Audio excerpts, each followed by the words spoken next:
This book offended me, not because it was rude, but because it exposed me. When I started reading The Subtle Art of Not Giving I thought it was just a bold marketing wrapped around some common self-advice. But when I went deeper, I realized something uncomfortable. I was caring about the wrong things. And that realization forced me to rethink how I approach growth, success, and even happiness. What the book is really about. Despite the title, this book is not about caring less. It's about being intentional. At its core, Mark Manson argued that suffering is unavoidable. Problems will always exist. Stress, doubt, fear, frustration don't disappear even when you level up. Success doesn't remove struggle, it upgrades it.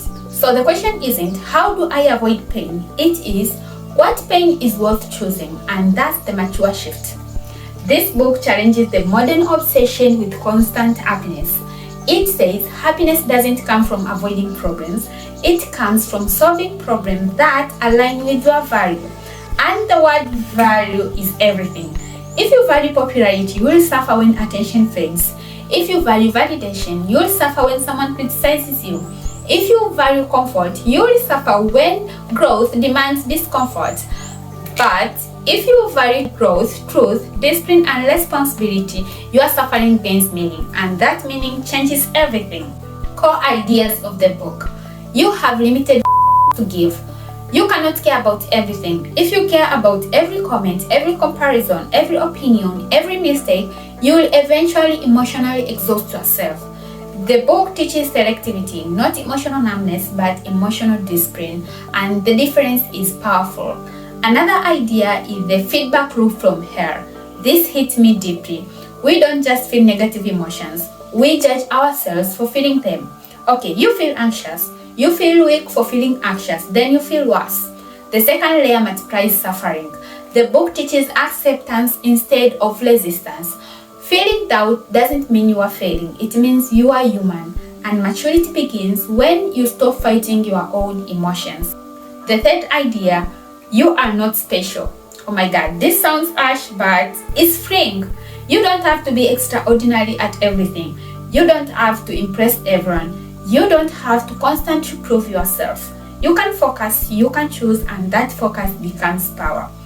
This book became personal to me when I reflected my own journey building this channel. When I started, I cared about everything: views, engagement, growth speed, and comparison. If a video didn't perform well, I questioned myself. I overanalyzed, I even tied my self-worth to performance metrics. Reading this book forced me to confront something uncomfortable. I said I valued growth, but my emotions were controlled by validation. I said I valued discipline, but my emotions reacted to numbers. That contraindication exposed me. So I asked myself, do I value applause or do I value improvements? Because if I truly value growth, then low views are feedback, not failure. If I value discipline, then consistency matters more than recognition. Another powerful shift came from this idea. You always choose your struggles. You choose the pain of discipline or the pain of regret, the discomfort of growth or the discomfort of staying the same. There is no struggle-free path. So now, instead of asking, why is this hard?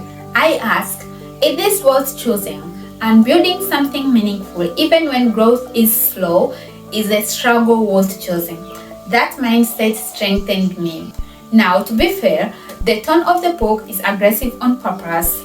Some ideas repeat throughout the book, and philosophically it draws heavily from Stoic principles. It's not entirely groundbreaking. What makes it powerful is accessibility. It translates timeless philosophy into modern language that forces reflection. It doesn't inflate your ego, it challenges it, which is rare in self-help today. So another question is, how would I rate this book? If I'm rating it purely on originality, I would say 8 out of 10. The philosophy isn't entirely new. If I'm rating it on impact and practical, I would say 9 out of 10. But if I'm rating it on how much it forces you to confront yourself honestly, I would give it a strong 9 out of 10. Not perfect, but powerful. This book didn't make me instantly happier, it made me more honest.